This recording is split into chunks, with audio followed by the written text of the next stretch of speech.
नेता प्रतिपक्ष जयराम ठाकुर ने कहा कि विपक्ष व्यवस्थाओं का सम्मान करते हैं और प्रश्नकाल और चर्चा में हिस्सा ले रहा है, लेकिन कांग्रेस पार्टी का सदन में जिस तरह का रवैया है वह बड़ा दुर्भाग्यपूर्ण है। नगर निगम विधेयक को लेकर विधायक रणधीर शर्मा ने पॉइंट ऑफ ऑर्डर के तहत चर्चा का समय मांगा, लेकिन सरकार जवाब देने की स्थिति में नहीं है और सदन में संशोधन विधेयक पारित किया गया। सरकार द्वारा 3 बार रोस्टर को बदला गया और नोटिफाई किया गया। यही नहीं, वोट बनाने की तारीख भी 15 मार्च तक रखी गई और 15 मार्च को एक अधिसूचना जारी की गई और कोई भी शिमला शहर में वोट बना सकता है, जबकि पूर्व में ये व्यवस्था की गई थी कि एक व्यक्ति एक जगह ही वोट दे सकता था। लेकिन इन्होंने रातों रात आदेश जारी किया और 11,000 नए नोट बनाए गए और वह वोट ऐसे है जो सीधे कांग्रेस पार्टी को वोट देंगे। इसके अलावा वोट की संख्या पूर्व सरकार ने 41 निर्धारित की थी और ये चुनाव आयोग द्वारा की गई थी, लेकिन इस सरकार ने दोबारा से 34 वार्ड बनाए गए, जबकि पूर्व में जनसंख्या के आधार पर ही वार्ड बनाए गए थे। जहां महिलाओं की संख्या काफी कम थी, उन्हें महिलाओं के लिए आरक्षित कर दिया गया और अनुसूचित जाति के लिए वार्ड भी ऐसे ही रिजर्व किए गए। कांग्रेस ने अपनी सहूलियत के हिसाब से वार्ड आरक्षित किए गए हैं। सरकार ने लाभ लेने के मकसद से ही वार्डों को आरक्षित किया है, जो कि दुर्भाग्यपूर्ण है। वो क्यों किया गया? ताकि इनको लाभ मिल सके। एक एक सीट का फॉर्मूला बनाने लग पड़े। इस सीट को हम कैसे जीत सकते हैं? इसको रिजर्व करके जीत सकते हैं या ओपन करके जीत सकते हैं, महिला के लिए करके जीत सकते हैं या अनुसूचित जाति के लिए करके इसको आरक्षित करके जीत सकते हैं। इस बात को उन्हें तय करने के बाद जो है वो सारी व्यवस्थाएं जो इस प्रकार से तहस नहस करके इस रोस्टर को लागू करने की दिशा में आगे बढ़ा और अभी तक ये सारा मामला कोर्ट में चल रहा है। कोर्ट ने भी शायद, मुझे लगता है कि आज नोटिस दिए हैं, जो मेरी जानकारी के मुताबिक आज भी लगा था कोर्ट में, उसमें गवर्नमेंट को नोटिस इशू है। उस पर मैं कोई टिप्पणी नहीं करना चाहता हूं, लेकिन सारी व्यवस्थाओं को तहस नहस करके, जहां व्यवस्था परिवर्तन की बातें हो रही है, सारी व्यवस्थाओं को इस कदर तहस नहस करके शिमला कॉरपोरेशन के चुनाव को प्रभावित करने की जो कोशिश की जा रही है, इसका हम विरोध कर रहे हैं। और दूसरा, आज मुझे इस बात को लेकर के भी खेद है। मैं अध्यक्ष महोदय के आसन का बहुत सम्मान करता हूं, लेकिन जिस प्रकार से माननीय रणधीर शर्मा जी ने कुछ शब्दों का जिक्र किया, उन शब्दों को कार्यवाही से हटाने की वजह कोई बनती ही नहीं थी। अवमानना शब्द इस माननीय सदन में हजारों बार इस्तेमाल हुआ होगा, कभी भी उसको डिलीट नहीं किया गया, कभी भी उसको कार्यवाही से निकाला नहीं गया। सदन को गुमराह करने का शब्द हजारों बार यहाँ पर सदन के अंदर कहा गया है, कभी भी आज तक की हमने कार्यवाही से उसको डिलीट होते नहीं देखा। और जिन शब्दों का इस्तेमाल किया गया उनमें से एक भी शब्द इस प्रकार से नहीं था, क्योंकि हम भी इस विधानसभा के अंदर पिछले 25 वर्षों से ज्यादा समय से हैं। कभी भी हमने कार्यवाही से ऐसे शब्दों को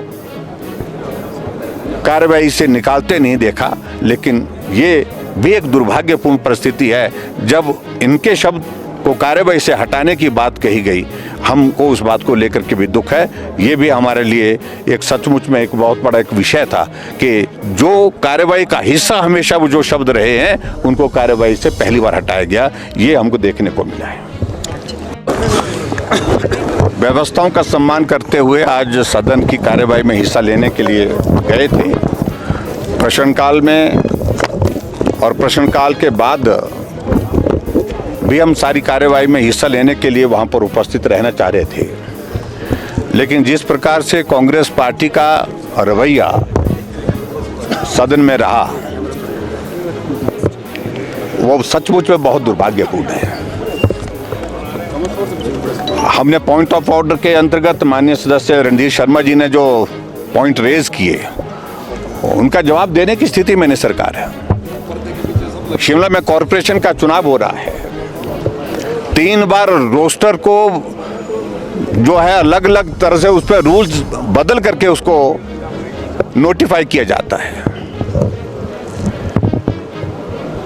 6 तारीख से 15 तारीख तक, 16 तारीख तक वोट बनाने की तारीख तय हुई, लेकिन 15 तारीख को एक अलग आदेश आ जाता है कि अब वोट जो है वो 20 तारीख तक बनेंगे।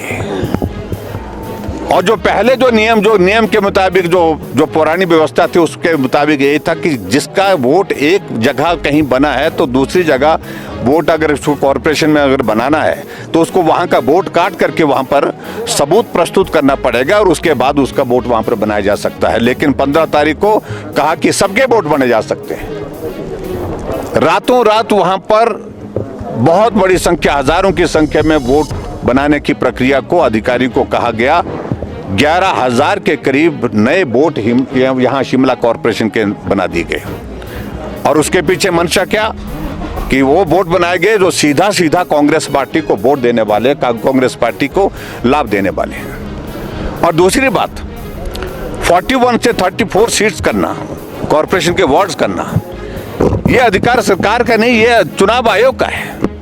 चुनाव आयोग ने व्यवस्था तय कर दी थी पहले 41 सीट्स के लिए और उसके बावजूद उसको विड्रॉ करके नए तरीके से 34 सीट्स को बनाने के लिए उन्हें प्रक्रिया पूरी करके जो है कल बिल लाया और उसका पारण कर डाला।